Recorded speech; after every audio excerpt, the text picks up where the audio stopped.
আমি এই রমজান মাসে রোজা মুখে বলতেছি, আল্লাহ যেন এমন স্বামী কাউকে না দেয় যে স্বামীর লক্ষ টাকা ইনকাম থাকা সত্ত্বেও সঠিকভাবে স্ত্রীর ভরণ পোষণের দায়িত্ব পালন করে না।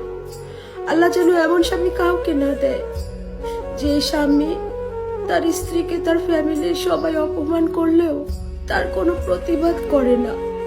আমি আল্লাহর কাছে বলবো, আল্লাহ যেন এমন স্বামী কাউকে না দেয় যে স্বামী তার শ্বশুর শাশুড়িকে সম্মান দিয়ে কথা বলে না, স্ত্রীকে কথায় কথায় গালাগাল দিয়ে কথা বলে। আমি আল্লাহর কাছে বলবো, আল্লাহ যেন এমন স্বামী কাউকে না দেয় যে স্বামী দিনের পর দিন মোবাইলে আসক্ত থাকে, স্ত্রীকে সময় দেয় না।